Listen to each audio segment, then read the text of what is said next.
On this episode of the Best of Bias Podcast, you got me talking pop culture topics and, of course, the Super Bowl. We got some sports and stuff. A whole bunch of trades happened. LeBron James broke the scoring record past Kareem. We got a bunch of stuff to talk about today. And guess what? We got a guest on this thing. My bestie, Chelsea Shuck, will be here. We talking Valentine's Day. We talking relationships. So we got a bunch of stuff on this podcast today, so you guys don't want to miss it. Also, there's going to be a bonus episode dropping. I got the boys. We had an impromptu kind of like chop it up about some other stuff too, because we talked about Valentine's Day and some sports stuff as well. But that'll be a little bonus thing I throw in at the end on YouTube that we were just kind of playing around with. It's important because I got the little introspective view of what guys think about Valentine's Day and how they feel about it. And then on this episode, we got Chelsea talking about it as well. So we kind of got both sides finally. It's not all male dominated. So it's the Best of Bias Podcast, loaded episode today. I'm glad you're here and let's get right to it. Why not? It's the best of bias. You need the earful, you should try us. From pop culture to the movies to unite us. It's the best of bias. The best of bias. It's the best of bias. You are now listening to the Best of Bias Podcast with Lydell Dinero and Hugo Twilight.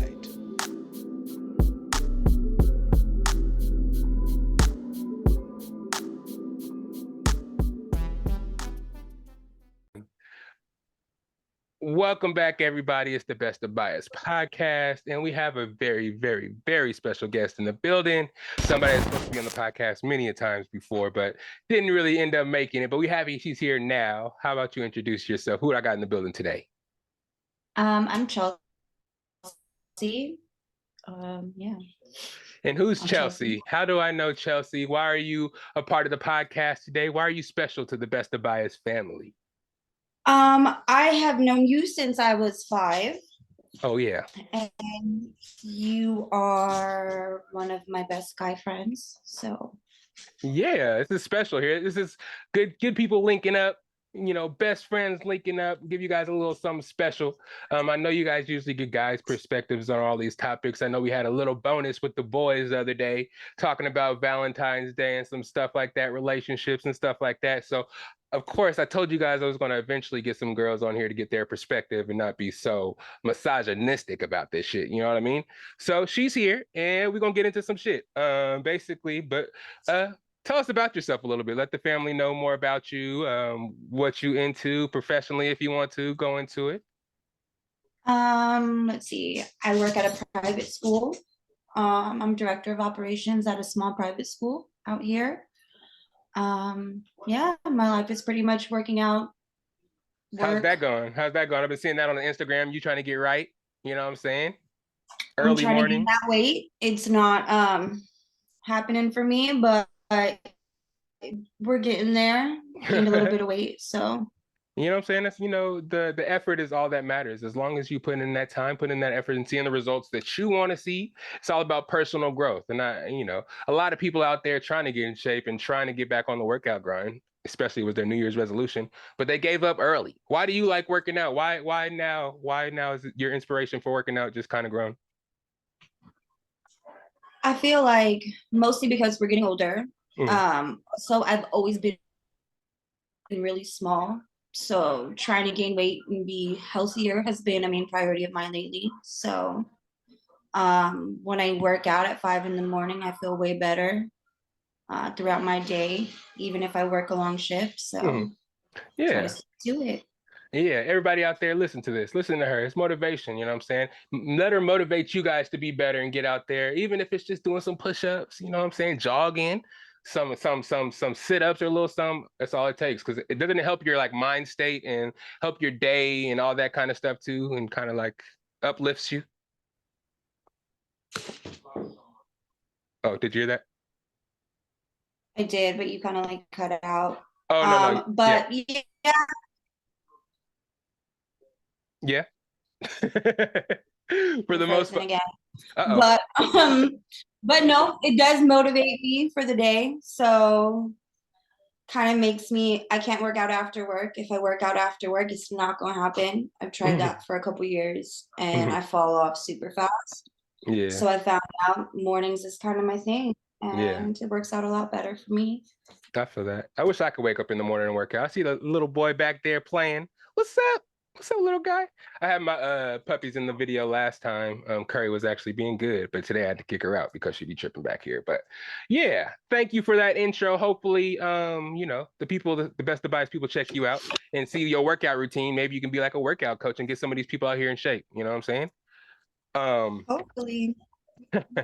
So let's get into this. It's Valentine's Day. So let's get into the nitty gritty right now. Valentine's Day is coming up. I know you're like the relationship guru out here.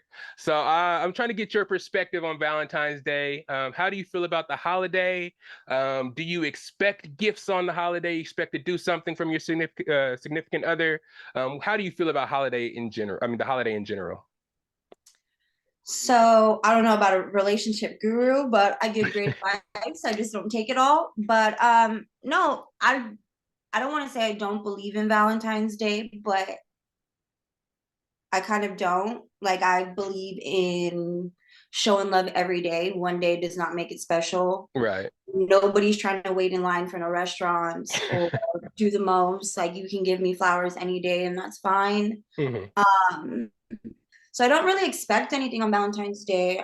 I'm usually working, so it's kind of just another day for me. But I do like to give gifts to my friends and things like that so that they feel important. It's more of a giving holiday for me than a receiving holiday. I feel that. So you're saying if you were in a relationship and your boyfriend didn't get you a gift on Valentine's Day, you wouldn't be upset? You would be like, oh, maybe today he just didn't have it, or he just kind of like, he shows me love all year, so this day doesn't really matter as much as it should publicly. Pretty much, yeah. Like, I feel like Valentine's Day, everything around Valentine's Day is so much pressure, where it's like everybody's worried about getting a better gift than the next person, or being able to post about a better gift than the next person, or a nicer date. I don't feel like any of that's necessary. I feel like at the end of the day, it should just be show love every day. It's just another Tuesday to me, I guess. Yeah. I feel if it's that important to you, buy yourself some flowers, self-love and all that. So yeah. Never let media, social anxiety, or anything like that pressure you into something you don't want to do. Let your love be your love. You know what I'm saying? Don't let society tell you have to do something on a certain day to prove that you love someone and get you to spend money. Because just like Christmas, we talked about with the boys a little bit ago, the holiday has really become a marketing holiday, trying to get money out of people. Chocolates and flowers that are going to die, restaurants making all kinds of money. Me personally, I feel like if you show love to your significant other year round, they wouldn't put so much onus on that one day to where you're supposed to go all out. But I do want to know, what is the best Valentine's Day gift that you have gotten? I would say the best Valentine's Day gift I've gotten, sounds really corny, but it was when my significant other, who can't cook to save his life, actually tried, like, put in an effort that year to cook for me. Whether it was good or not wasn't the point, but it was the effort behind the situation. Like, absolutely, I've never been big on like crazy gifts or like receiving crazy gifts, because whenever I get a present, I feel super awkward. So I prefer to give gifts. So I think that like my whole love language is showing, like, is doing things for other people. So to have somebody, instead of me having to cook and me doing this and that, having them do it for me meant more than anything. Yeah, absolutely. Absolutely. And I know that you be cooking too. So for him to get in the kitchen and actually try to put something down, it was a brave feat that he tried to do there. And it's a thought that counts, brave, for sure. Very brave. Yeah, for sure. I love that. I love that. I like to cook every now and then. I'm not really good at it, but the effort and the love you get from the effort is always what counts. I have to teach you a thing or two. Oh yeah, But let's do it. I'm down. I'm trying to incorporate cooking into the Best of Bias show more so. Like get a YouTube show, me baking some stuff, making some stuff. You know what I'm saying? It's all inclusive, man. We trying to get everything going with the Best of Bias. So it's okay. coming soon. But let's talk about the corniest gift you got on Valentine's Day. I wouldn't say it was corny because I feel like if I repost this podcast, they gonna see it, and I feel like You I don't feel have to like say it's no so rude. names. But just like unwarranted gifts, I felt like was mad corny. Like Mhm. somebody like sending me gifts, flowers, bears, this and that, and then like all I said was like, "Oh, thanks." Like I didn't know you were interested in that sense, Oh and God. they were quite upset. Like it felt like they felt like because they bought me flowers that was an Ugh. automatic ticket to like going out and doing this and that. And I felt like that was mad corny. Like there's no reason for you to expect nothing or you Yeah. should give it nothing. So I'd probably say that was the corniest. I'd rather not get nothing. Yeah, I feel that for sure. I feel that for sure. And guys, you guys need to understand that just because you get a lady a gift or a drink or whatever you get for them doesn't mean it's an automatic ticket to get whatever you want. I heard a story recently about this person that flew this girl out to some like the Bahamas or something like that. And Mm-hmm. since she didn't have sex with him or whatever, he didn't get her a flight back to where she was coming from and never talked to her again because of that. I feel like that's terrible, but also I feel like that female might not have had the best intentions either. If you don't got the funds to get yourself from point A to point B and back, Yeah, you should never go nowhere. exactly. But expecting to get stuff is foul. Like I've had like somebody try to take me on a date and automatically assume that they're coming over after the fact. Mhm. And it was a big shocker when I was like, absolutely not. You could drop me off down the street because that's where we're going to go. I feel that for sure. I've even heard a story where a guy is suing a girl for putting him in the friend zone after Saw that for a grip of money too. like $3 million. Yeah, it was a crazy, crazy, crazy amount for something so stupid. Society is in a fucked up place. Ooh, excuse me, I shouldn't because YouTube is now the reason why I said something about cussing is because YouTube is trying to demonetize people after the fact for cussing in their videos. I don't know when it started, but I'm still trying to get used to it as well. I'll be cussing all the time. But since we're on this relationship topic, I don't know if I asked, I think you commented on the Instagram post, but Ben Simmons in this situation where he was with the girl, he was engaged to her and got her an $800,000 engagement ring. And then this fool wanted it back after they broke up. What do you feel about that? Do you think he's entitled to get it back or you think it's her ring now? No, I think that any decent human being should just give it back.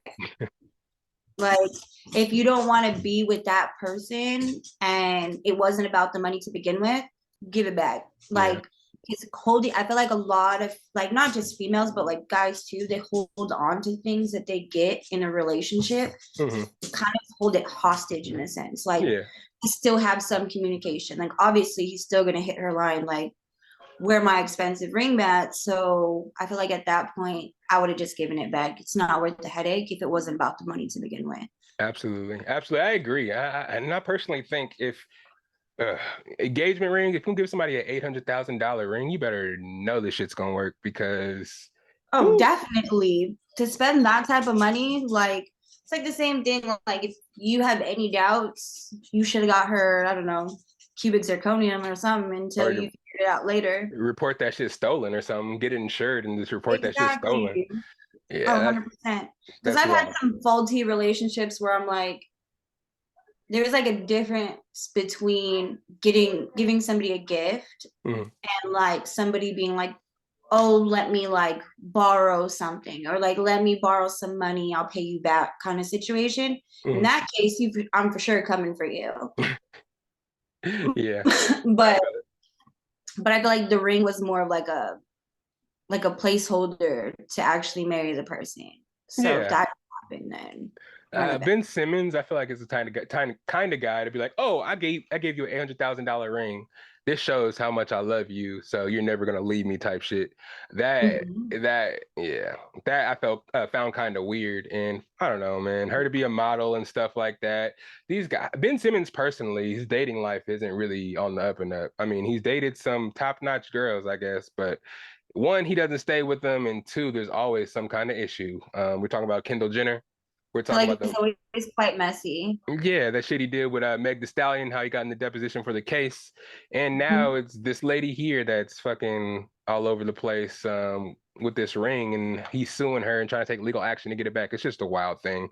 Guys in Mhm. relationships, I don't know. 2023 relationship shit has changed.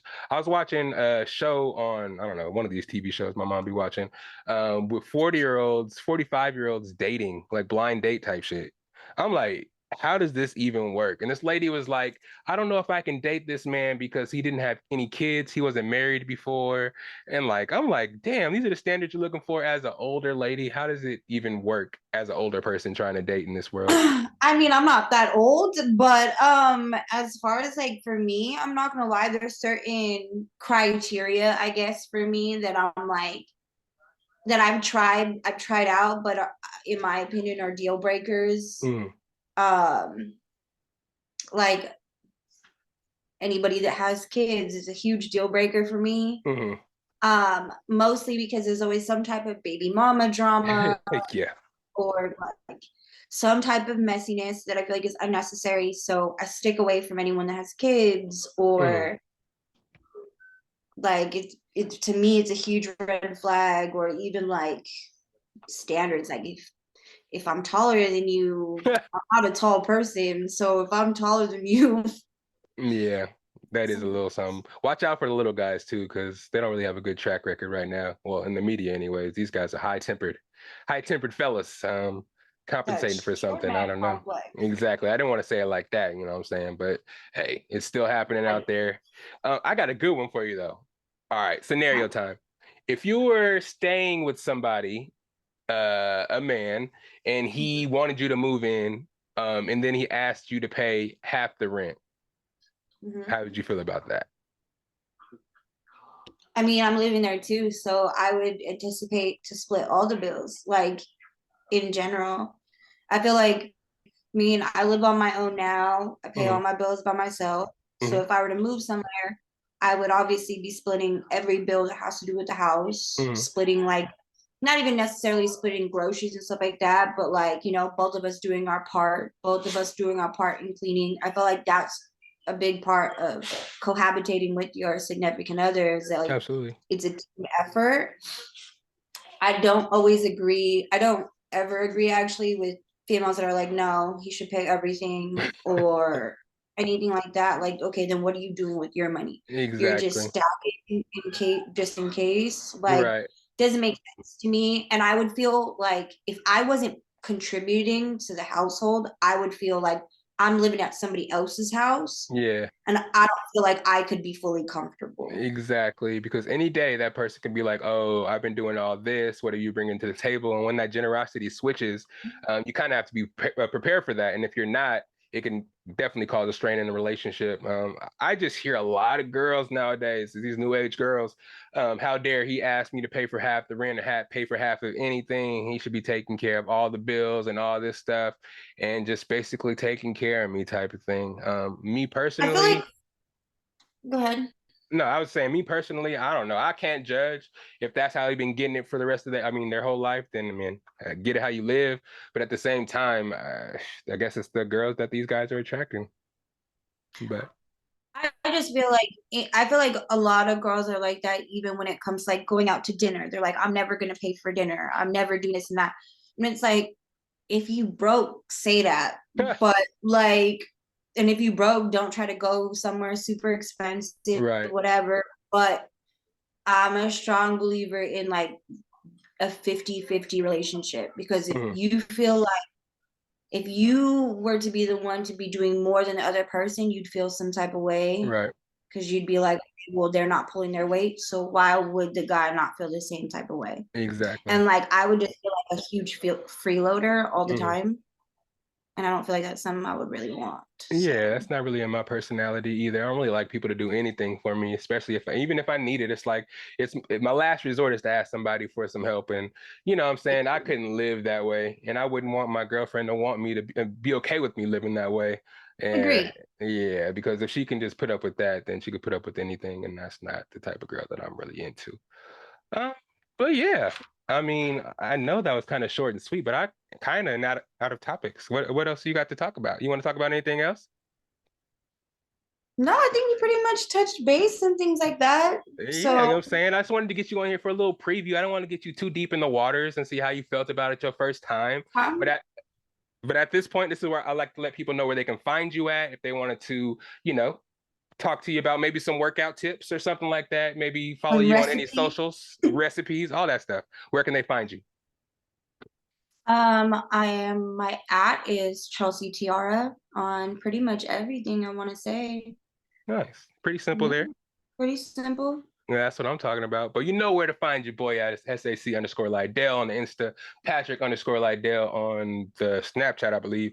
Anywhere you want to find a podcast is Best of Bias on the YouTube, bestofbias.com on the online spaces too.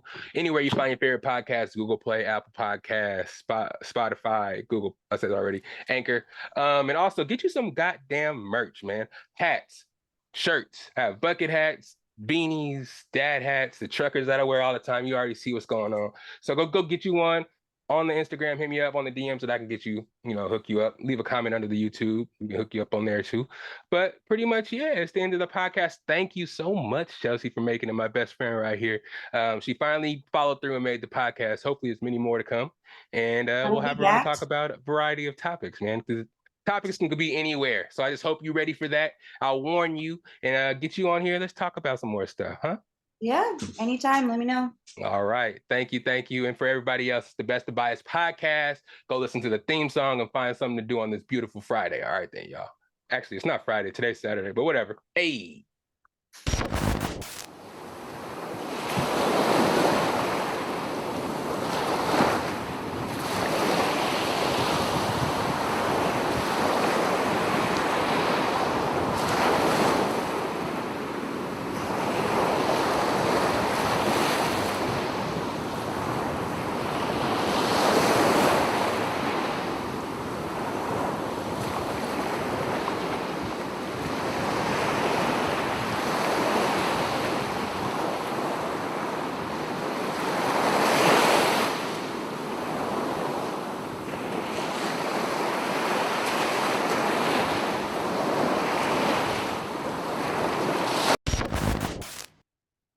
And we're back. Sorry about that early break, man. Sorry about it. But I know y'all need a little break. Just take a little breather. Get some water. Get you some snacks. Take a smoke break if that's what you do. Hey, take a little drink break. Take a shot. You know what I'm saying? Go get you some merch on the website real quick. I don't know. But we back now. Talk some more stuff. I don't know if you guys watched the Grammys. I saw highlights. I didn't watch the show. Me personally, I'm not the kind of guy to sit there and watch a $500 show all the way through. So I got a lot of the highlights though, and I know a lot of people don't really care about the Grammys either because they give the award to the wrong people most of the time, and they do a bunch of bullshit half the time to kind of like either pander or take away from Black people. This month, I don't want to say they pandered, but this is like the most hip hop Grammys that I've seen so far. Just from presenters to how it was going to performances. My highlights from it mostly were the 50 years of hip hop. I loved how they had that. Me personally, I would have brought out some more prominent people from the West Coast, but they had the OGs out there, a whole bunch of people, Outkast, they had the Roots, they had LL Cool J, Queen Latifah, Missy Elliott, Busta Rhymes, Nelly, Lil Baby. So it's like 50 years of hip hop kind of going through the generations. They had some people in there they shouldn't have. They had Melly Mel, they had Public Enemy. Not saying they shouldn't have been in there. I'm just remembering more people that were there. But yeah, they had some people that they shouldn't have in there. To have Glorilla on there over all the other acts they could have had for female rap of this generation, Cardi B, Nicki Minaj, they just skipped over a whole bunch of people that they could have had to have Glorilla. I'm not saying that she's not hot right now and people don't love the music that she makes, but that is an interesting person to put on there. Yeah, she's interesting. I mean, I like her style. I like her. I don't know if I necessarily like all her lyrics and shit, but she's a free spirit, and I like that about her. She don't really care what people say. She's doing her own thing, and that's what's up. That is what's up. Kendrick Lamar won a rap album of the year. Also won the rap song of the year with Heartbeat 5, which I didn't necessarily think was the best song. But him changing faces and being all those people, that was something to look at. You know what I mean? That was something that was really cool. He turned into Kobe, he turned into OJ, a whole bunch of people. So I thought it was cool, but I didn't necessarily think that was the best rap song that was out this year. But I do give credit to them. The God Did performance at the end of the show with Jay-Z, Lil Wayne, and everybody in it, that was amazing. I like that a lot as well. DJ Khaled, fucking Rick Ross, the big table like it was the Last Supper. It was cool. It was cool putting the heavy hitters out there, showing everybody what's up. The Takeoff tribute was beautiful as well, although I heard there was a snafu in the back. Offset wasn't allowed to perform with Quavo and kind of, pay respects to their fallen brother and group mate that they made history with, which is kind of crazy. I know there's a time and a place for everything, and they were beefing before anything did happen, but I don't know, man. That's kind of crazy for Quavo to be like, no, you can't come up here and support Takeoff. It's kind of wild. I would think you would put beef, especially with girls, because that's pretty much what it's about, the whole Saweetie thing. I would think that they would put that beef behind them, especially when it comes to honoring one of their best friends, their brother that passed away. You know what I mean? That is crazy. That is crazy. And for Jay Prince to be talking on interviews, threatening Offset in this kind of like weird way during the whole ordeal is really crazy to me. Just because Takeoff died at one of your son's parties. So for you to be talking mess to Offset and threatening to do something to him too sounds kind of weird in my ears. But you know what I'm saying? Jay Prince is respected, and people are kind of saying like, yeah, you kind of have to respect the OGs and stuff like that, because Offset did respond to some of the shit that he was saying in the interviews, saying that he did get kind of wild. And with that, with him getting kind of wild, Jay Prince kind of pressed the gangster button and kind of let Offset know that he can't get touched, which is crazy, man. It's just a crazy situation. I would think that he's trying to stay away from the violent stuff and kind of like, help pay respects and, not just ignite and add gas to the beef that Takeoff and Offset and Quavo are having. It's just a wild situation. The guy that actually committed the murder was out on bond, $1 million bond, and like, where do you think he got the money from? He was with them, so it's like, it's all kind of fishy, and for him to be kind of like threatening Offset in that way, it just makes people look at him in a crazy kind of way. When we saw him behind the scenes kind of doing what he's doing, that was more of a boss type thing to do. But this right here, kind of like threatening him openly on a platform, Willie and Wallow and Gilly the Kid's $1 million worth of game platform.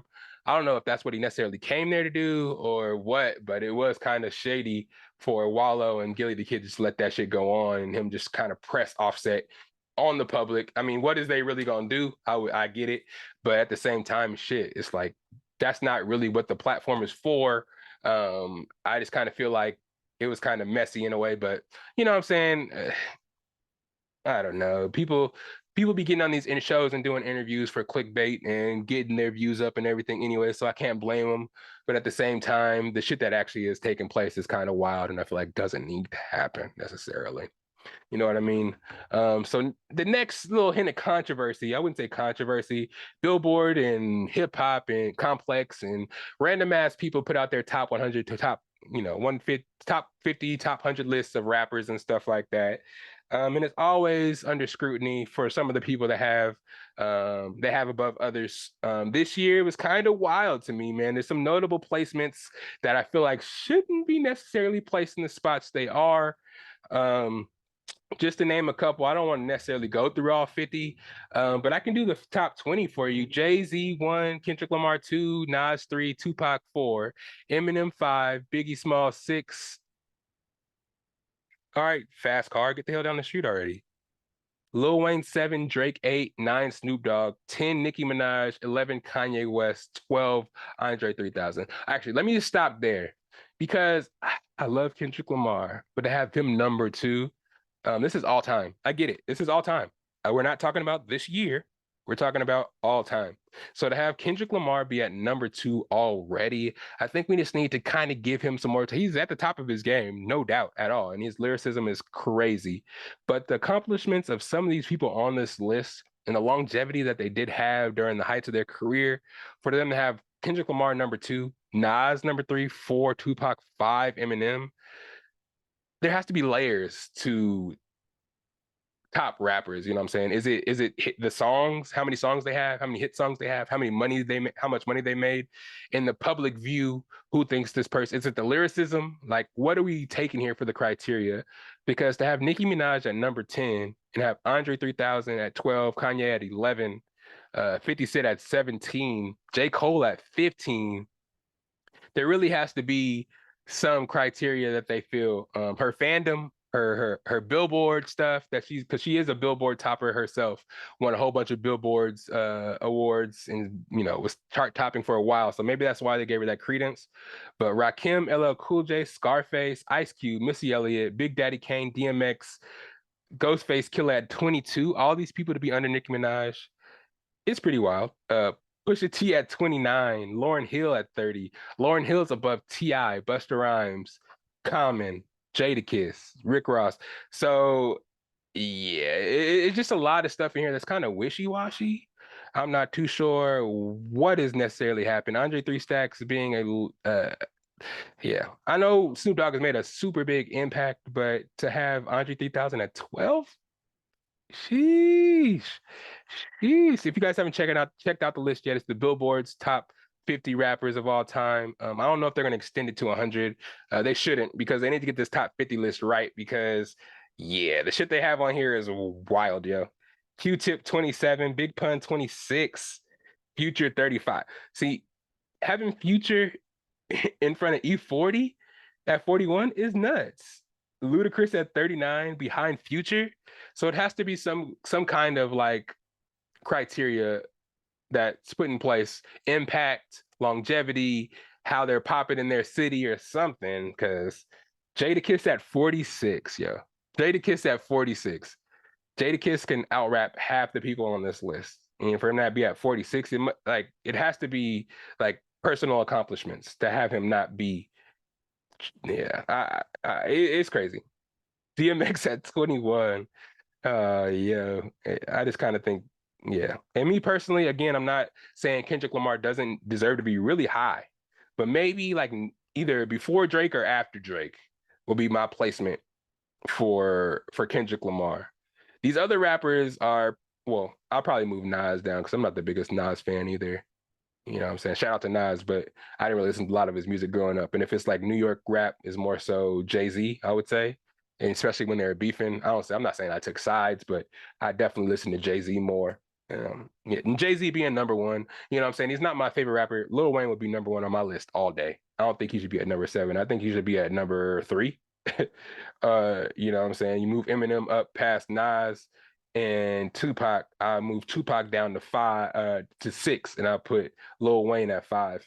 That's just me personally. You know what I'm saying? Check out the list for yourself. Let me know what you think.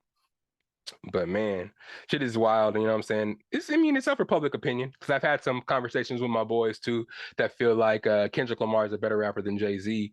So you never know what's going to happen in people's minds, and everybody's opinion is their own opinion. But I hope this wasn't just one person's list that they threw together, and it was like a collaborative effort, behind the whole team at Billboard, because yeah, this is again a wild list. But yeah, that's it I got for that. TV show wise, there's a bunch of TV shows out. I know I've been talking a lot about them. Your Honor season 2 is out, or episode 5. BMF, we're at episode 5 of season 2. Mayor of Kingstown, definitely go watch that. We're at about episode 5 as well. Again, shout out Jeremy Renner, because I think it was a snowplow accident. He ran over his legs. Yeah, I really like Jeremy Renner. Whether it's Mayor of Kingstown, Born Supremacy, Hawkeye, Avengers, whatever you want to call them, whatever the movie is called. You know what I'm saying? Hawkeye was a TV show. Avengers is the movie he was in. But yeah, man, there's a lot of stuff. Last of Us is getting good. Episode 3, it's highly heralded as a good episode, but me personally, I wasn't really into it as much. It was kind of like a filler to me. But episode 4, we get back into it. Though a lot of stuff again, a lot of stuff, it's a eat. What am I trying to say? I'm trying to say that they do a good job of putting an hour plus episode together with not much happening. We do see Joel and I forgot Ellie kind of get a truck, they siphon gas and stuff, and they're kind of getting along. She finds the pun book and stuff like that. And they get on the road and head through this town. They get on the freeway and they see that the freeway ramp is blocked, or the bridge is blocked by a big ass semi, and they can't get by on the trucks. They decide to take a detour through town to get around, and that's when they run into these people that kind of attack them. And we kind of see the side story of this woman who seems like she's been through some shit, like she got kidnapped or something, mistreated by probably the government that took over after everybody became zombies, and she's kind of hardened now and kind of don't like trespassers. And you know how it is in these post-apocalyptic shows, like after everybody loses everything, they start, tripping and acting survivally, you know what I'm saying? So they saw this guy pretending to be hurt, they just drive through, and then the people of the town just start busting at him and got him pinned, you know what I'm saying? They just got all their supplies, just getting on their way to try to find their brother, Joel's brother, and they get fucked with again. And all these people are shooting at him, got him pinned down. Ellie has to run and hide, because her life is pretty sacred if they want to heal the world of what's going on. And then, they're just getting shot at. And then Joel ends up killing a bunch of people in this little society, which is a no-no because the leader's going to come after you and go hard. Because you're killing their people. But shit, what do you expect to do in a survivalist world when you're trying to kill them and take their supplies? It's either kill or be killed in that situation. Can you blame Joel and Ellie? You know what I'm saying? It's just wild. And yeah, we usually, or in the last couple episodes, we saw a lot of the zombies, but this time we got to see the effects on the humans and how they're actually reacting and dealing with some of the shit that does happen with the world, you know what I'm saying? I mean, me personally, I still love the show. I'm still going to watch every week, and I suggest you do too, but it's getting a little slow, but I'm sure it'll pick up. I'm hoping it's like a 10-episode show, not do no short series and shit like that, but I feel like we should be good. What else we got? Oh yeah, Ant-Man comes out February 17th. Another featurette came out, a little mini trailer showing you more about Kang and how he's ready to fuck some shit up. Definitely go see it if you haven't got your tickets already. That's next week, next Friday. So it's here. Phase 5 is starting. Kang the Conqueror is coming. So I hope everybody is ready for that. If you watch the show, I definitely don't. It just dropped on Netflix, and hurry up and get your password, get your own Netflix account, because that password sharing is changing in March. You know what I'm saying? So you might as well spend that $17.99 and get you Netflix, because if not, you ain't gonna have your friend's password, your ex's password no more. That's just done for. Done, dun, dun, dun. Speaking of exes, I know you guys want to get into some relationship talk. So that's what we're gonna do. We're gonna get into some relationship talk. It's time to bring Chelsea on. It's time for another commercial. The last commercial, I promise. The first one was kind of short before I gave you the commercial, but we got another one here just to get Chelsea ready. I'm gonna call her up and bring her into the episode. I know you guys are really gonna like her. That's the bestie right there. She's been supposed to come on for a long time, but we're gonna talk some Valentine's Day stuff and some more relationship stuff. Is Valentine's Day a cheesy holiday? Do you believe in it? Do you think it's just another marketing day for America to make some money on chocolates and flowers? You know what I'm saying? You're gonna get a girl's perspective on that. Her best gifts, her corniest gifts that she got for Valentine's Day. What do guys need to do to show that you love your significant other yearly, not just on one day? It shouldn't just come down to what you do on one day to show your love. That and plenty much more once we get back from another break. I promise it's the last break. It's the Best of Bias Podcast. It's your boy Lydell Dinero, and we got guests in the building, so don't go nowhere. Yeah. Happy Friday. Happy Black History Month.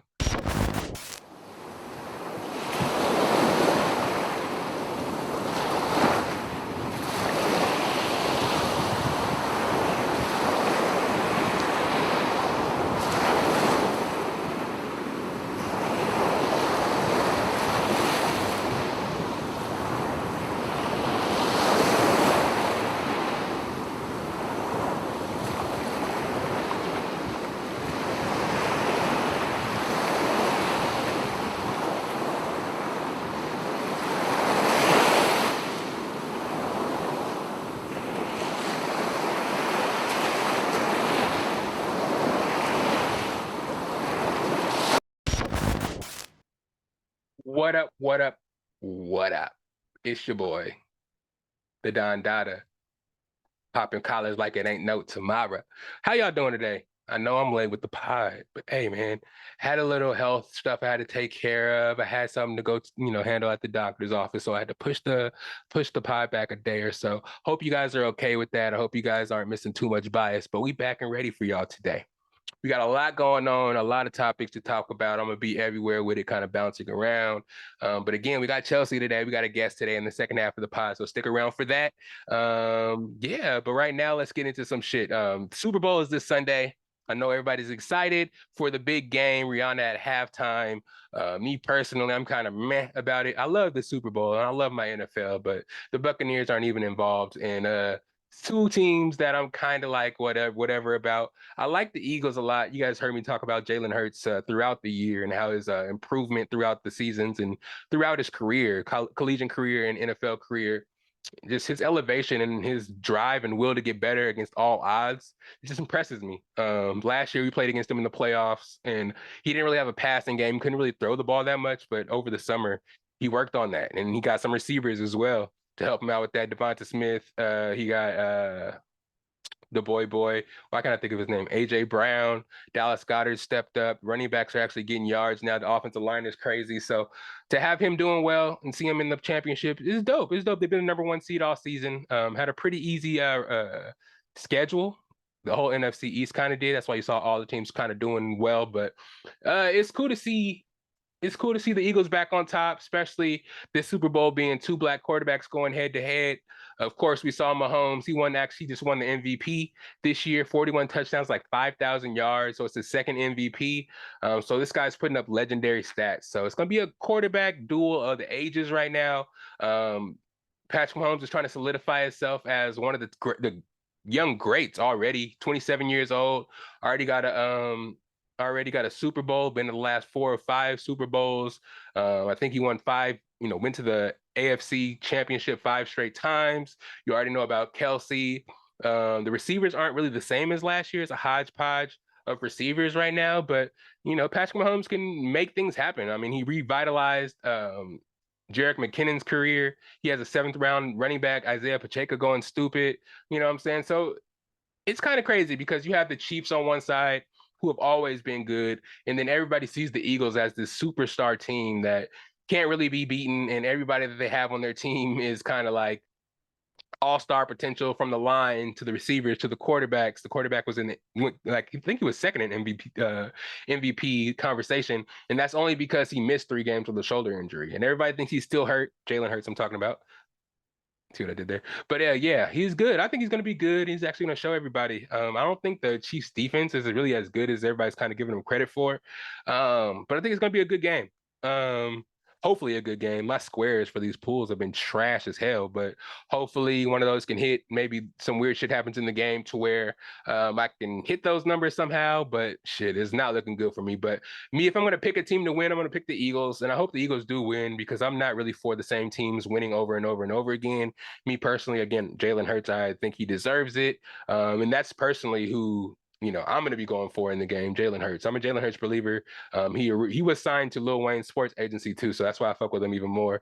But yeah, hopefully the Eagles fans can get through this Super Bowl without acting too crazy. That's one of the reasons why it's like, man, the fans are going hard right now. Meek Mill put out a diss song to the 49ers using the Tupac song. It's like, it's a lot of shit going on right now from the Eagles fans. I mean, please act like you've been there before, because you definitely have. But I just think there's an influx of celebrities in the media right now that are from Philadelphia or have Philadelphia adjacent ties. So it's going to be a lot more hyped up. And then you got the Wonder Boy, Patrick Mahomes, on the other side, who's going to be out there trying to make history and win another Super Bowl and another Super Bowl MVP probably, and an MVP. So it's a lot of shit going down, and I hope everybody's there to watch it this Sunday, 3:30. Don't miss that halftime show because I'm sure that's going to be wonderful as well. Rihanna making her return to the stage. It's been a while. And yeah, I mean, she's going to tear it up, I'm sure. Just had a baby. She's ready to get on stage and rock. Maybe she'll put some new music out for us to consume. It's been a while for her since she put out an album. But yeah, hopefully, you know what I'm saying, we'll get some good music and a good halftime performance, and it won't be too rushed. You know what I'm saying? Because, yeah. last year's Super Bowl halftime performance was kind of rushed, and I didn't really feel like it was able to show what it was supposed to show. You know what I mean? So,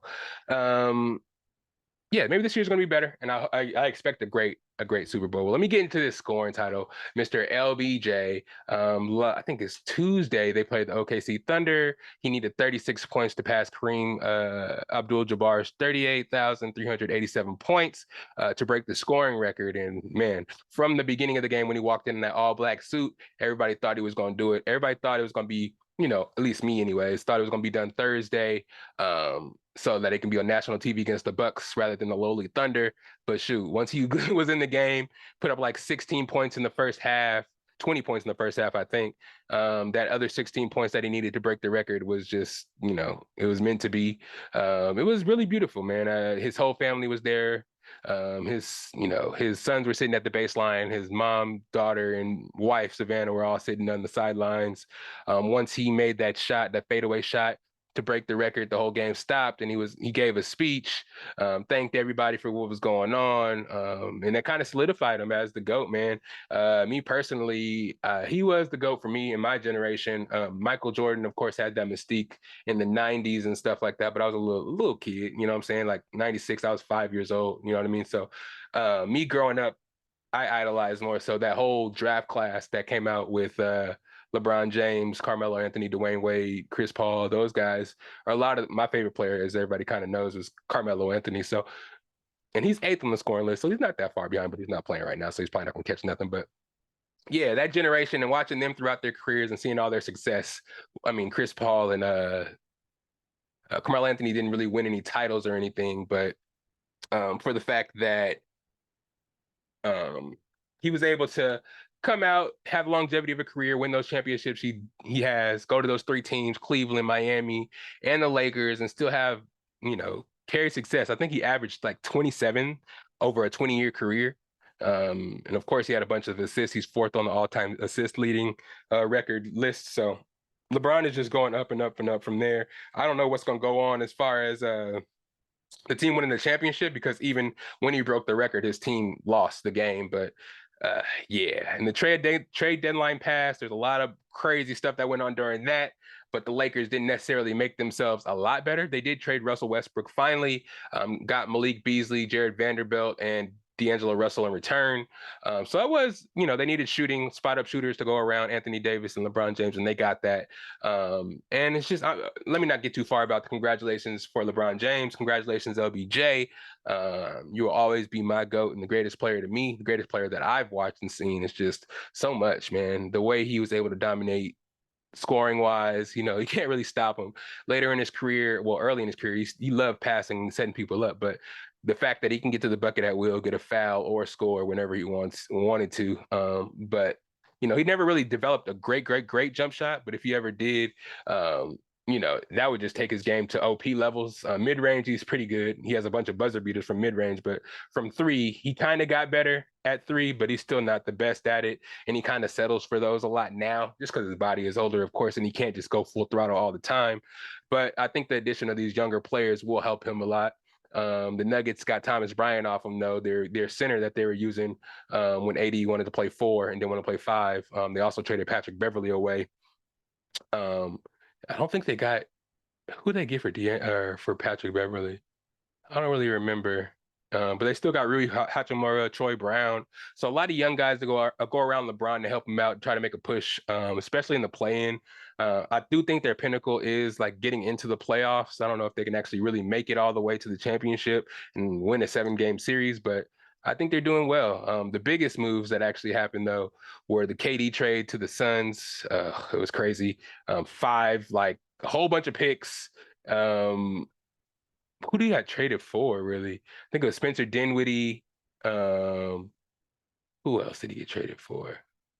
I don't know, a bunch of nothing picks, really. I mean, a bunch of nothing play. I wouldn't say Dinwiddie's another player, but he's not the caliber of KD. And a bunch of draft picks. But it's like the Nets now, since trading Kyrie Irving to the Mavericks, which also happened, they don't really have any guards. They have all like forwards that are like 6'7" and up. It's just kind of a wild situation they got going over there. But KD joining Chris Paul, Devin Booker, and DeAndre Ayton. They did get TJ Warren also in the trade. So it's interesting to see how the Phoenix Suns are actually going to compete this year. They have a lot of offense, no defense, but the trade deadline was interesting. The Nuggets didn't really make any moves. A lot of other teams make the move to be competitive with the Nuggets and the Memphis Grizzlies. We got Thomas Bryant, like I said, for a backup 5 for Jokic. We also traded away Bones Highland, which I didn't really agree with. I guess he was having trouble within the locker room and with our coaches and stuff. So they basically just wanted him out of the locker room because he was becoming like a negative aspect in the locker room. So they had to get rid of him, and it was pretty much for nothing. Again, it's just 2 second-round picks that we gave to the Clippers for Bones Highland, which is he's going to probably play a lot more over there since they don't have Reggie Jackson anymore. They let go of John Wall. So, yeah, Bones is probably going to get a lot more playing time over there. I mean, I can't say he doesn't deserve it. He definitely does deserve it. But, when we drafted him, he was talking about how much of a team player he was. He was grateful for being on the team, and he was kind of slowly building into his role. I feel it. Being in his second year and him not getting a whole bunch of PT is probably, probably got under his skin. And I get it. Young players, especially when they're hyped up, they want to get out there and play and show what they got.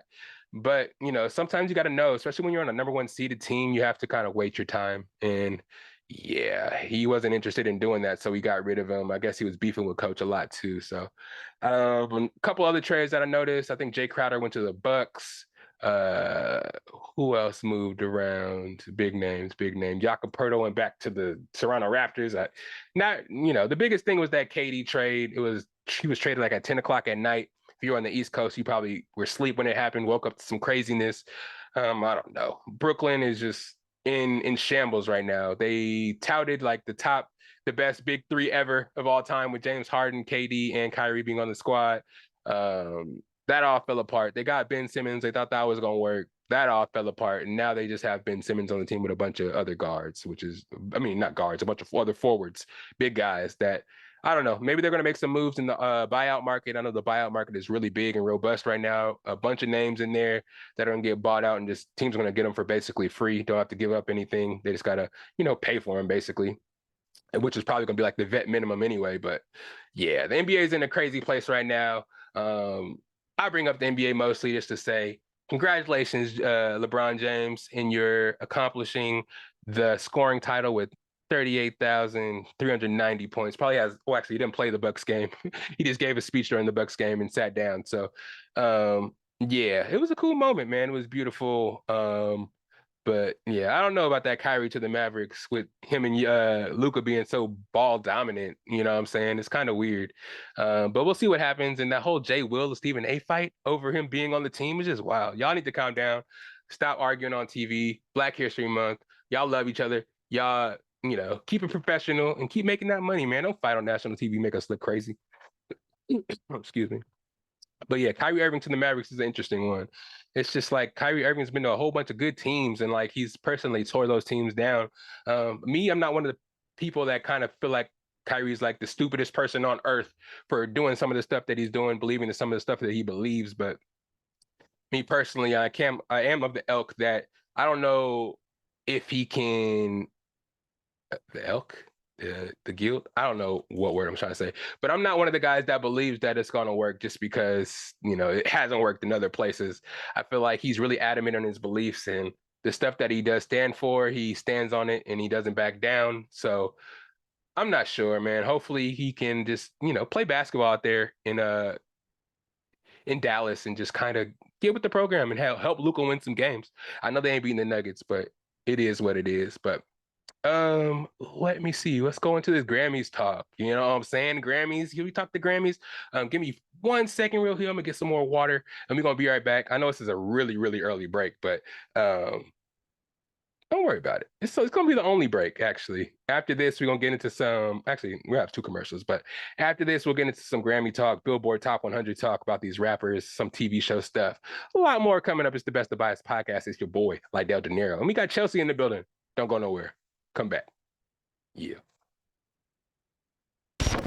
Is the best of bias. You need the earful, you should try us. From pop culture to the movies to Unitas. It's the best of bias. Your best of bias. Yeah.